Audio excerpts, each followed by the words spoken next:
Welcome to the third video on this Philosophy of History series. And here we are actually moving from the circular models and the cyclical models from Eliade and primitive traditional cultures and Vico's early Enlightenment model of progress, still cyclical. So we now move to Kant's teleological theory of nature on universal history from a cosmopolitan point of view. Now, there's one thing to know about Immanuel Kant is that he views history as something that is a sort of revelation about what precisely is the teleology beneath its workings. Or let's just say, if religious history of the especially of the medieval period looks at history as universal in terms of religion, in terms of a divine plan or God's will, Kant would view history as that of the will of nature. I think when I was talking about Vico in the previous video, I was trying to say that there was a very strong tendency to use the natural sciences as the model of looking at the world. And here, Kant's idea of history, of a universal history, is actually akin to a reflection of the will of nature. Like nature has a plan, and we ought to see it through a universal history. So there's something very metaphysical about Kant's essay, Universal History from a Cosmopolitan Point of View. And although I will not be including some ideas found in Kant's a monstrous critique of pure reason, but there is here in this essay a mark of that work, the idea of metaphysics or the metaphysical development of history, of something like viewing history as the development of human freedom and human rationality. So, and this has nothing to do with a kind of separation between culture and nature. Culture itself, in Kant's view, is based on the will of nature. So as we progress through culture, we're actually enacting what nature wants from us to develop, especially on very important two aspects, freedom and reason. More or less, that's how Kant's teleological theory of nature works, and how it reflects as a historical movement of a march of reason, of greater freedom towards greater freedom, towards greater rationality. This essay is composed of 9 propositions, and the first proposition explains that all of a creature's natural predispositions are destined eventually to develop fully and in accordance with their purpose. What that means is that there is something built in within our nature, our human nature, and when we ought to develop that to its fullest. And what is precisely this natural predispositions? Freedom and reason. We ought to develop that as we move through time. Now, the picture I'm showing here is Darwinian, but more or less, this is some kind of the march of development of the human being as he moves from less sophisticated culture to a more sophisticated culture, from, let's just say, roughly from a kind of barbarism towards civilization. This progress, this progressive line from lesser culture to high culture, this is the movement of us in an attempt to fulfill our natural predispositions. The way nature gave us these gifts of rationality and freedom, and we ought to develop it fully. That is our main purpose as human beings. It is within our nature. And we ought to do this not as mere individuals. We develop as a species, not as individuals. Because the progression of human freedom and human reason is not based on the act of a single individual or the development of a single individual, but as a community, as a society, and later on in the later sections of this essay, as a worldwide community of nations. So we develop that, this reason and freedom. We develop it as a whole, as a species.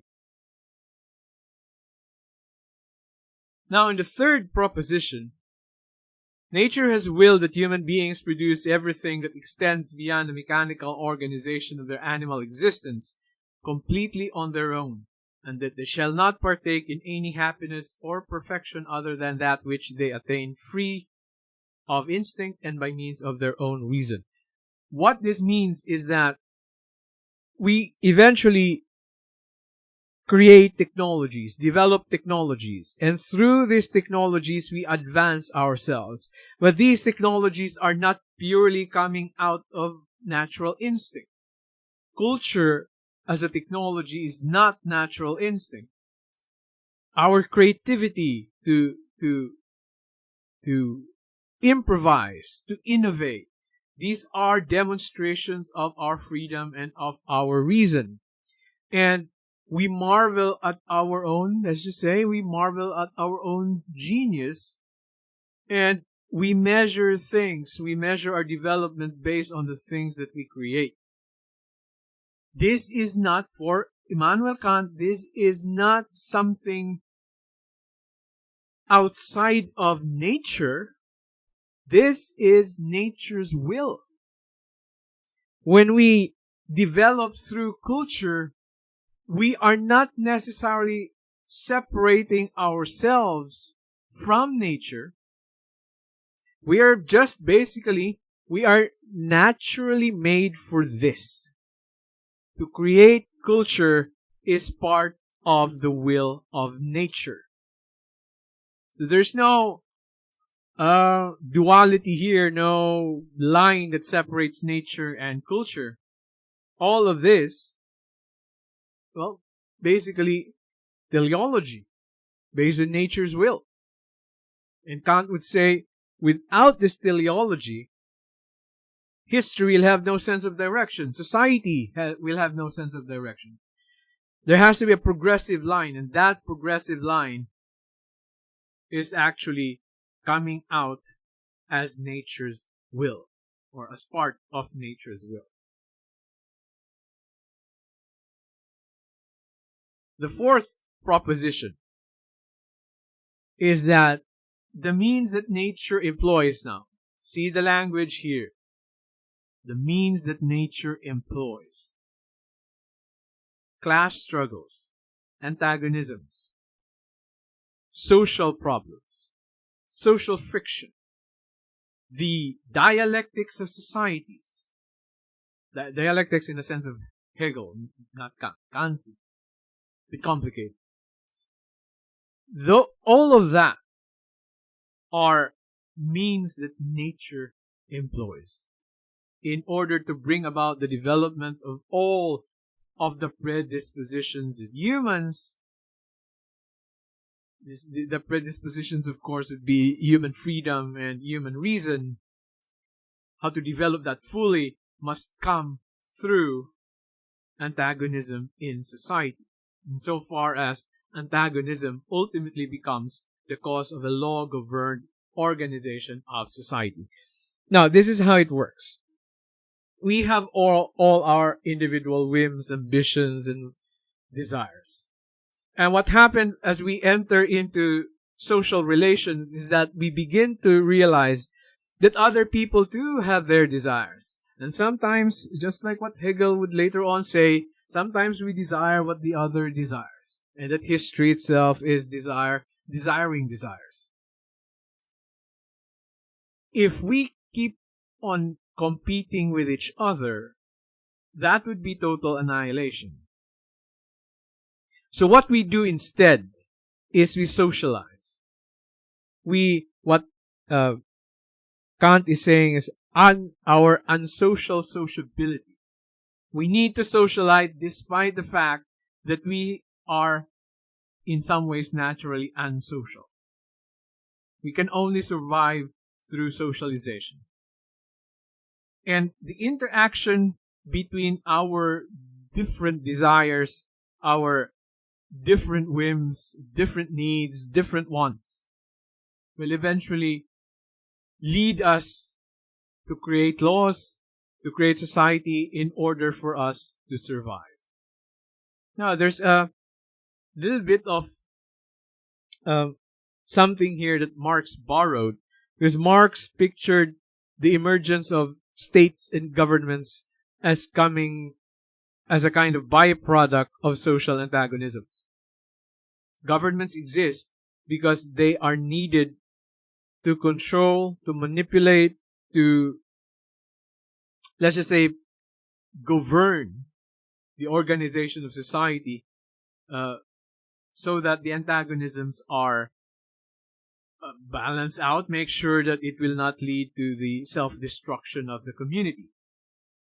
So these antagonisms are therefore necessary. And the picture here, I'm trying to find a picture about the French Revolution.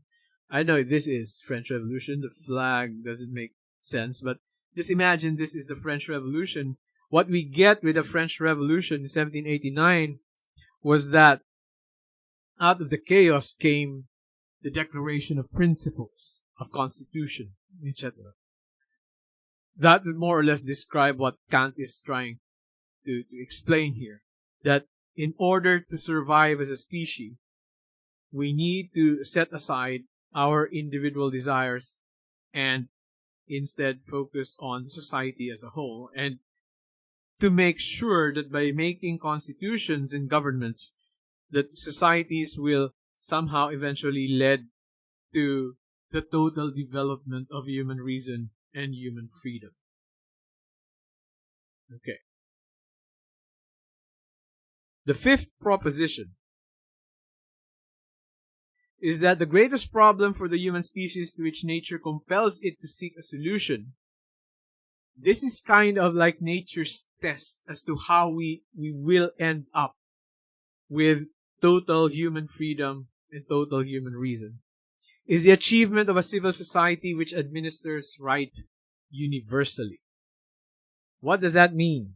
Out of the antagonism, we eventually create governments that would lay down universally our rights to ensure that we will not end up killing each other, and to ensure that we can go on doing things that we desire without necessarily endangering other people. So there has to be a regulation of transgressions within society. The law must be made in order to regulate each other's desires, so to speak. And this is a great problem. Why is this a great problem? Because there's just so many people, there's so many desires, and it would take a kind of how to put it,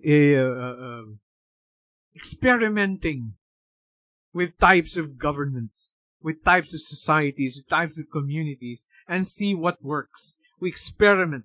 And out of these experimentations, we grow up not just a single community, but because Kant is cosmopolitan in this, but as a humanity in general. We learn from each other's experimentation. This is also the reason why he said this development will not be a development of a single individual in a single timeline. This has to be the entire species, the entire human race. That's what makes it a universal history. That's what makes it a cosmopolitan perspective. We don't get selfish with each other and hide each other's accomplishment and as to how we ended up becoming a more stable society, so on and so on. This is the greatest problem. In fact, this is so great a problem that the sixth proposition simply redoubles this as the most difficult and the last to be solved by the human species. That's how difficult it is. The creation of a constitution, if there's something we can learn from Kant, is that the constitution need not be a very fixed institution. Experience will eventually tell us something new. Experimentation will eventually result to something new.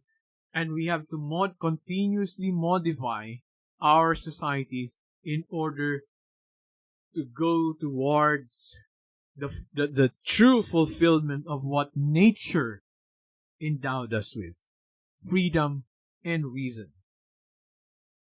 So the sixth proposition makes this one difficult, and it's already hinting as to how difficult it can be, because in the seventh proposition, there's a precondition that we can never really grab hold of our own societies and governments and states without sorting out our relationships with other nations.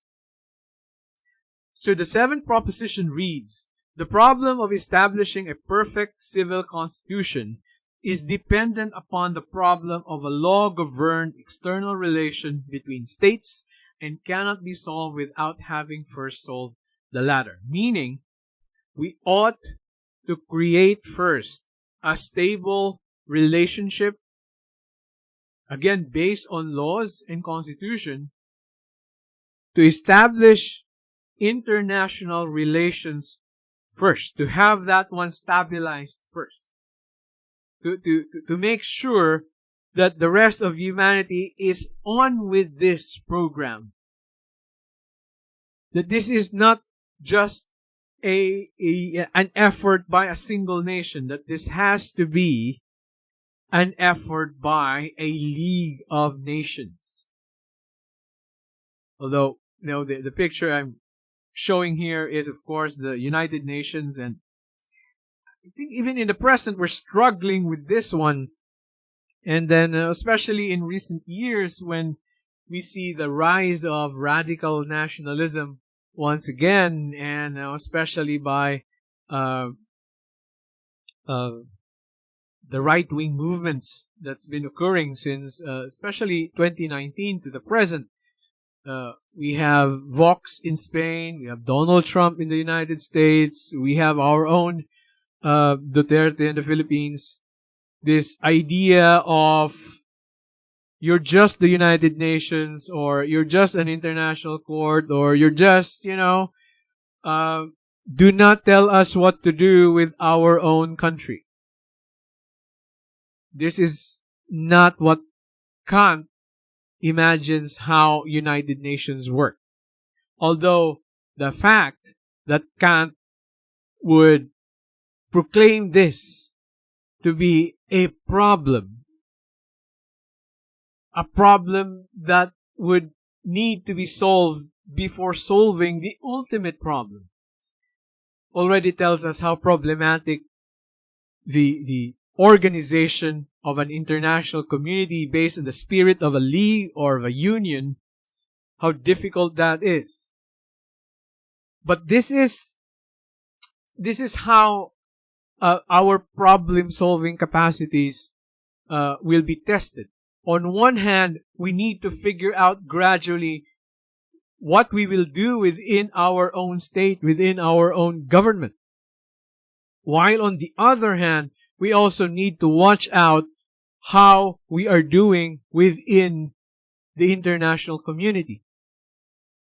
And the only way for Kant, the only way for us to figure out what to do with our own government is to figure out what to do with the international community first. Again, this is not a single act of a single nation or a single country. For Kant, this has to be cosmopolitan. This has to be universal.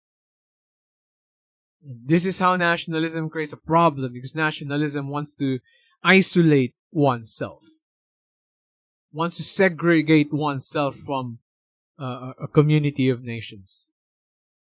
And it's sad to say the Philippines kept on bragging about, we are a different nation, we don't need anything from you. Actually, we do. And sometimes we are so happy declaring when other nations help us. And somehow when it's their turn to say, wait a minute, you're doing something wrong, we're usually the ones who say, you don't know our history. Well, that's a problem according to Kant. And we need to sort that problem out as we move along with our own respective communities, with our own respective societies.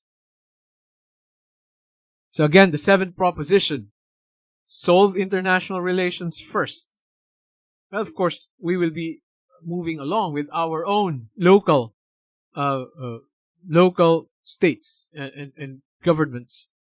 But to act as a world community, there has to be an agreement. There has to be a sort of United Nations, which today I am not so sure how united that is. The eighth proposition is now, this is the part wherein Kant would really go into something almost akin to such notions as a divine plan. But instead of a divine plan, what we have is a natural plan. Now, the common notion these days is that there is a gap between nature and culture. Culture has become so, in a sense, malignant in relation to culture. In relation to nature, we seem to be destroying nature. But this is part of the antagonism that Kant was pointing out. We have to live through the negative. We have to eventually see that all that we are actually comes from nature. One can regard the history of the human species at large as the realization of a concealed plan of nature. Now that is a bit similar to the concealed plan of God, especially when we say go back ages earlier with St. Augustine's City of God. Divine plan was replaced by the plan of nature, and they are both concealed. This plan was meant or is meant to bring into being an internally and to this end externally perfect state constitution as the only condition in which nature, again, look at the language, look at how the words, the signifiers are formed, which nature can fully develop all of its predispositions in humankind. What we are right now, even if we say, for example, we are a mess right now, we ought to learn from that. Because to the very end,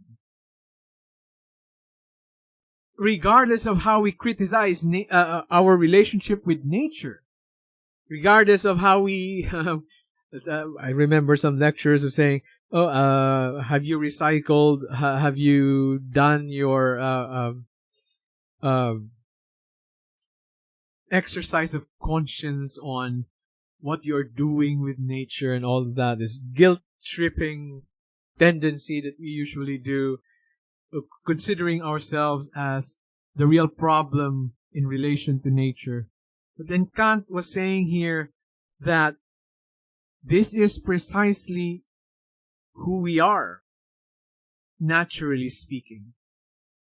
What do we do with this? Guilt tripping doesn't do anything good. We have to think. But this is what Kant is trying to say. All of these are tests of our freedom, of our reason, and we ought to progress in terms of freedom and reason. Not just freedom alone. Freedom alone means chaos. There has to be an advancement in human reason. And the more we drastically act on things, the more we push ourselves to this notion of it's the end of the world, it's time to get our nerves being destroyed by so much anxiety. As long as we keep on doing that, then we are actually going against nature. The more we do not stop and think how to solve, for example, our environmental problems, our government problems, our problems in international relations, the more we rely on fixed things like tradition. We ought not to move because this is our heritage. The way we think of it that way, that is counter nature. Because nature wants us to move on, to exercise the things that it gave us. Reason and freedom, again, hand in hand. But these days we seem to regress. Too much freedom. Liberalism has become an excuse to not think.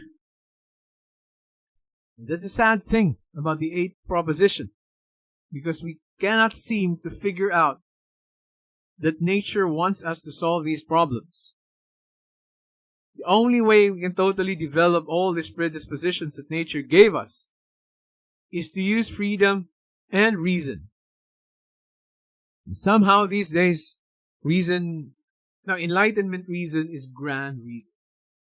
Reason that tells us how to progress. Not how to go back. Not in a way like you have a one step forward, 2 steps back. Not in that sort of way.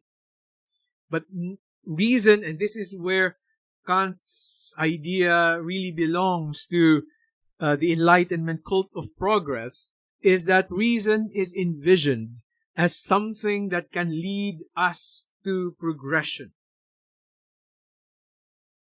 That reason makes us move from point A to point B, and point A is less than point B, and point B is more sophisticated than point A. We ought to exercise that to solve our problems these days. I mean, that's the only way. The 8th proposition needs us to understand that all of these are part of nature's plan.